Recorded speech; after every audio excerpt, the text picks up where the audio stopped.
Hai Storycutters, balik lagi dengan saya di channel Storycut. Di video kali ini kami akan menceritakan sebuah cerita horor yang berjudul Elegy. Baiklah teman-teman, dalam beberapa waktu ke depan, Storycut akan menceritakan cerita horor Elegy.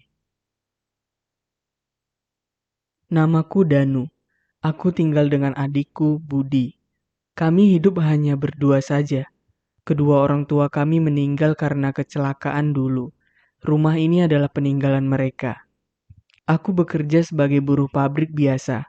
Setidaknya dengan bekerja seperti ini, aku sanggup memenuhi kebutuhan hidup sehari-hari kami. Memang gaji seorang buruh pabrik tidaklah seberapa jika dibandingkan dengan resiko kecelakaan yang sewaktu-waktu dapat menimpaku. Bisa jadi tangan tertelan mesin pres, atau yang paling mengerikan kebakaran bisa saja terjadi di pabrik. Daripada memikirkan hal itu, rasanya keadaan di rumah terasa lebih mencengkam. Sejak 3 minggu yang lalu, suasana di rumah ini terasa ganjil.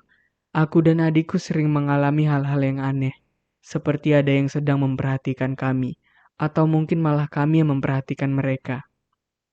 Danu pulang ke rumahnya, berjalan melewati pagar depan rumah menuju pintu rumah, membuka pintu rumahnya, membuka sepatu botnya lalu meletakkan ke dalam rak sepatu. Sekilas terlihat apa yang ada di dalam rumah. Pada siang hari di dalam rumah, Danu berjalan ke ruang tengah. Terlihat di sana ada Budi yang sedang duduk di atas kursi dengan posisi membelakangi dirinya. Di depan Budi terdapat meja makan dan di atasnya terlihat sepiring makanan. Budi hanya diam saja dan tidak bergerak sedikit pun, seperti tidak menyadari bahwa Danu telah pulang. Terlihat kulit Budi yang pucat dan makanan yang di mejanya berwarna hitam kemerah-merahan. Suasana di dalam sangat hening, pencahayaan lampu yang sedikit remang. Danu berjalan dari ruang depan sampai ke ruang makan dan memperhatikan Budi dengan seksama. Budi benar-benar tidak bergerak sedikit pun, dan perlahan Danu berbelok ke kamar mandi. Tiba-tiba terdengar suara bunyi saklar lampu kamar mandi yang dimatikan. Danu terkejut diam. Terlihat Budi keluar dari kamar mandi. Kemudian pandangannya melihat ke arah meja makan. Dia melihat Budi masih duduk di sana. Seketika ada 2 orang Budi di rumah itu. Karena bentuk tubuh dan bajunya sama persis. Dan kemudian Budi yang sedang di kamar mandi menegurnya pelan. Budi sambil berbisik, "Ada apa?" Dan Danu tidak menjawab. Dia hanya memberikan isyarat melalui tangan menunjuk ke arah meja makan yang mirip seperti Budi. Budi yang dari kamar mandi melihatnya juga sembari mendekat ke arah Danu. Mereka berangkulan, terlihat Budi yang ketakutan. Mereka berjalan perlahan menuju meja makan. Mereka tepat berada di belakang orang yang sedang duduk itu. Suasana sangat mencengkram. Danu melihat Budi sangat ketakutan di sampingnya. Budi menunjukkan isyarat dengan menggoyangkan kepalanya, menyuruh Danu menegur orang itu. Danu memberanikan diri menepuk pundak orang itu dengan tangan kanannya. Orang yang sedang duduk itu seketika terkejut dan melihat ke belakang. Danu melihat wajahnya, dan ternyata itu Budi. Budi yang terkejut langsung berkata, "Abang."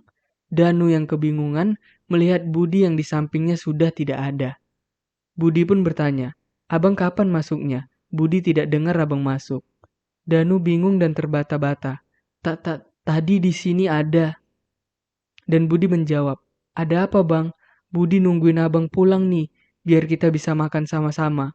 Abang mandilah dulu." Danu langsung menyadari apa yang baru saja dialaminya. Seketika Danu tidak ingin menjelaskannya, yang terpenting adiknya tidak kenapa-napa. Danu dengan senyum, "Ya sudah, abang mandi dulu ya." Dan Budi menjawab, "Iya bang." Danu berjalan ke arah kamar mandi, membuka bajunya, mengambil handuk di samping pintu kamar mandi dan berjalan masuk ke kamar mandi. Dia menyikat giginya sambil berkaca, pantulan cermin menunjukkan pintu kamar mandi yang tertutup. Danu melihat ke arah cermin. Tiba-tiba terdengar bunyi pintu kamar mandi yang terbuka. Terlihat sosok Budi mengintip dari balik pintunya. Refleks, Danu langsung membuka pintu kamar mandinya dan melihat di sana tidak ada apa-apa. Dia melihat ke arah Budi dan Budi tetap berada di meja makannya. Danu mencoba rileks menghiraukan semua yang terjadi dan kembali melanjutkan mandinya. Dan di dalam kamar tidur pada malam hari, tampak ruangan kecil sederhana. Hanya ada satu tempat tidur berukuran satu orang saja. Terlihat Budi yang sudah tertidur di tempat tidur itu. Danu perlahan naik ke tempat tidur itu juga agar tidak membangunkan adiknya itu. Danu mengelus kepala Budi. Danu meletakkan kedua tangannya sebagai sandaran kepalanya. Dan dia masih memikirkan kejadian yang tadi. Tampak pintu kamar mandi terbuka. Terlihat dari pintu itu ruangan yang sangat gelap. Pandangan Danu menuju keluar dan semakin gelap pula. Dan di dalam kamar tidur, di luar rumah pada pagi hari, suasana di pagi hari cukup hening. Cahaya matahari yang memasuki jendela perlahan membangunkan Budi. Terlihat Danu sudah tidak ada di sampingnya. Budi berjalan keluar kamar, mematikan lampu kamar dan menuju ke meja makan. Tampak di ruangan itu sepi sekali. Tersisa bekas piring makan semalam masih ada di atas meja. Budi berjalan keluar ke arah pintu depan rumah, mengambil sepatu bootnya Danu dan kain lap. Budi membuka pintu lalu duduk di satu kursi yang ada di teras rumahnya, lalu mulai membersihkan sepatu Danu dengan semangat. Budi pun berkata, biar Bang Danu semangat kerjanya, akan kubersihkan sepatu ini sebersih mungkin. Dan pada luar rumah, di pagi hari tersebut, terlihat dua orang laki-laki sedang jogging atau berlari, lengkap memakai pakaian olahraga dan membawa sebotol minum. Namanya Arif dan John. Arif pun berkata, istirahat dulu John, tuh selagi ada tempat duduk. John pun menjawab, hah, ya sudahlah, kita duduk di sinilah dulu. Aku juga capek. Arif dan John duduk sambil menikmati minuman mereka. Tiba-tiba mata mereka tertuju ke arah Budi yang sedang membersihkan sepatu. John pun berkata, Rif, kau tahu, kasihan sekali anak itu. Arif yang sedang minum pun berkata, emang kenapa dia John? Dan John menjawab, kini dia sebatang kara. Dia dan abangnya telah menjadi yatim piatu sejak orang tuanya meninggal karena kecelakaan dulu.